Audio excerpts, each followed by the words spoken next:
Alright, so this is a weird one, but I have been having such a weird experience with free-to-play MMOs on Steam that I just had to talk about it. This is so bizarre to me. I need to make a video on this and see if anyone else has had a similar experience, let's say.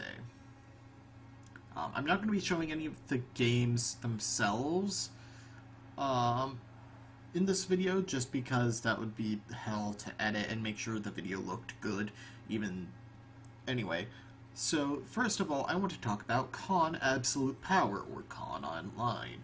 Um, the Steam release is apparently, first of all, a private server from the original developers of Con. Um, I was really disappointed by my issues with the game, though, because I couldn't accept a quest even though I was hitting the accept button. So I decided, okay, I'll just poke around outside of the town. And the combat felt more reminiscent of a Diablo-style action RPG than a traditional MMO RPG, complete with left and right click abilities. Um, the really weird thing about this game, well, there are two. First of all, the game crashes if you try to have it and OBS or Fraps up at the same time, so I'm totally not sure what's going on there. But possibly the strangest thing. I uninstalled it, or I would show this, but when you hit launch on your library page, and you choose the config option, it brings up a .txt file where you select from some preset resolutions and windowed, borderless, windowed, and full screen modes. And if you select launch for Windows 8 and 10, it comes up with an alert saying, don't launch from Steam, launch from the exe, and brings you to the install file.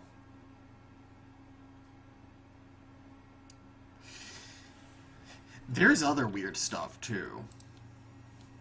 Scions of Fate, this one might actually change, but, because these are really just the screenshots I'm referring to. I have not launched the game at all. But, well, see if you can see why in these two screenshots that are the official Steam page screenshots, why I didn't install it.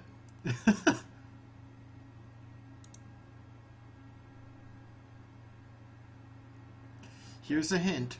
One was a character name, one is a shop name. Otherwise, it seems like a pretty typical Chinese or Korean MMO from this era, just with, instead of being sprite-based, being 3D. The last two Steam pages and games I really want to talk about are a lot less bizarre and a lot more just infuriating. The first is Cabal Online, a game where the sequel has been shut down, yet the original is still up. Fans are not happy with how ESTsoft has handled the game, apparently, but the weirdest thing to me is that I installed it, but the server apparently is not up. I'm getting an authentication error when I tried to launch the game. And it's not on my end. I gave it the access it needed. Again, otherwise, it seems like a fairly generic Korean-style MMO, complete with glowy weapons and skimpy armor. But honestly, possibly the most insulting of them all is Night Online. First of all, the Steam page's first screenshots make it look like it's more trying to sell on the Play Store rather than on Steam, especially with these subtitles and all of the freaking glowing wings on character models. But the biggest insult is you're required to verify with a phone number to call in and wait for an automated message. That's just absolutely ridiculous. You can't even get a text message authentication code or anything. You have to call in. Apparently, otherwise, it's just a free-to-play World of Warcraft style game, so it's not a huge loss. It's just a little infuriating that that's the style of authentication they went through. Why was I looking at these games, you might be wondering? Early 2000s and mid 2000s MMOs are a strange area of interest to me. Games like Mabinogi, or even MapleStory, L-Sword, Dragon Nest.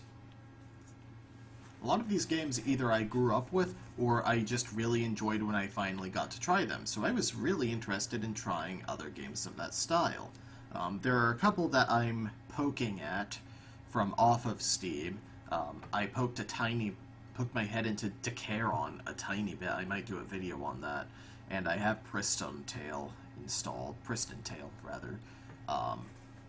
But it's just frustrating that when I try to try out these interesting looking games, they just don't work or work in an insulting manner.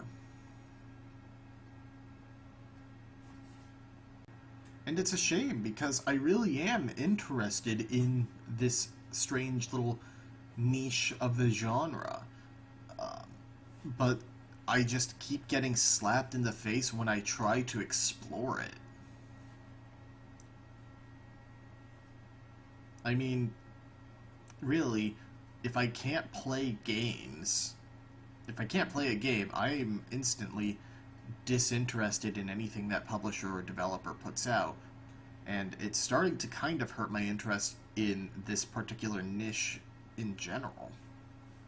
Now, don't get me wrong, it's not that I'm disinterested in more modern MMOs. In fact, I've been playing a little bit of Neverwinter with the MMO Book Club, and it's been a blast.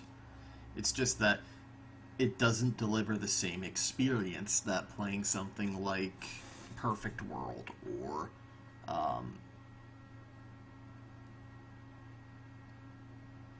what was another one? Or Dragon Nest delivers. I mean, luckily there's still Dungeon Fighter at least. But it's a little discouraging when every single game that seems to be coming out seems to be a Dungeon Fighter clone. Or, if not Dungeon Fighter, then some sort of weird mobile autoplay mess that doesn't require any actual input or, gameplay. Or even soulless card games meant to cash in one last time on a beloved IP. Trust me, I'll be doing a video on this one eventually. I'm sorry for making such a negative video, but this whole thing has just upset me.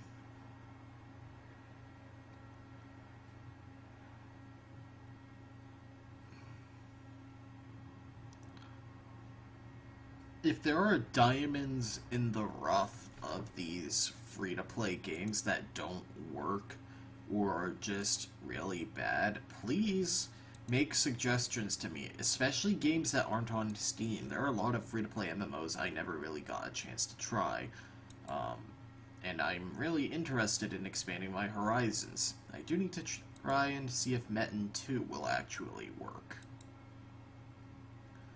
But it really seems like all the free-to-plays on Steam are bad mobile ports, clicker games, or games that just don't seem to work, if they're not Dungeon Fighter clones. Sorry for the mini rant video, but thank you for listening to me rant.